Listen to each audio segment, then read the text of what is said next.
Evening, everyone, and welcome to tonight's episode of Ask Leah.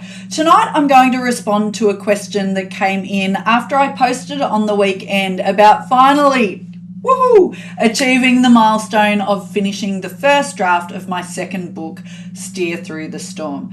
The question came from someone who asked, Leah, how the hell did you get that done? How did you make that work, given that you are very busy? Now, I've written a lot about goal setting before, and I've used the example of my first book and getting that done about how to set smart goals and break down big projects into achievable chunks. And there's some great stuff in that information. And if you want more on that, pop it in the comments and I will share some resources on goal setting with you.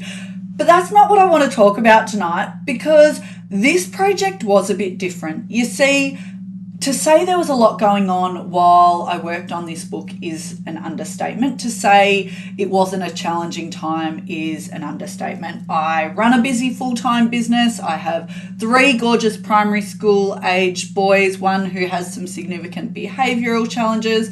And in the last 18 months, I have navigated a marriage separation. It has been big. It has been hard. And as I want to do, I threw write a new book in there as well. So how did I get this one done? Because I want to make something really, really clear here. I am not Superwoman. It was bloody hard, folks. It was really incredibly hard. Yes, I followed all of the usual goal setting thing, but I had to do something different this time.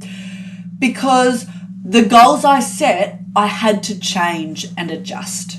Life did get in the way of writing this book. It had to get in the way. Priorities shifted. I had to be there for my kids. I had to show up in different parts of my life. So I had to reprioritize. I had to change deadlines. I had to make some tough calls to put things on hold when I really wanted to write the book. And what I had to get very aware of was not beating myself up for that, not falling into self-loathing, and not using those delays and those hardships as a reason to throw my hands in the air and give up. Did I want to sometimes? Look, it was bloody hard. Sometimes I thought, what the hell are you doing, woman? But to quote that great quote from the feminist movement, nevertheless, she persisted. And if there's something that got me through to get this book to the first draft complete stage, it was persistence. It was some self-compassion to go, you know what? If you've got to adjust, that's fine, but keep going. You got to leave it 2 weeks before you can write a word. That's okay. Keep going. You can only get 10 minutes today and you only managed to add 100 words. That's okay. Keep going.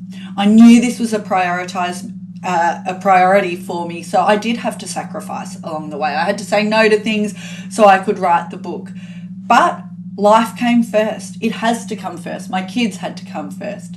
So this one took longer and it was harder. But I tell you what, yet again, it has taught me so many lessons about the importance of going after what you want, about the importance of self-discipline, about the importance of some self-compassion, and the fact that we really can achieve anything if we want to. So there's an answer, a bit of a ramble tonight. I look forward to talking about this more down the track. I've still got a truckload of work to do on the book to get it to publication mid-year. But hey, you can't edit a blank page, and I no longer have a blank page. If you have a communication, leadership, self-management question you would like answered, send it through and I will do my best to answer it for you next week. Cheers.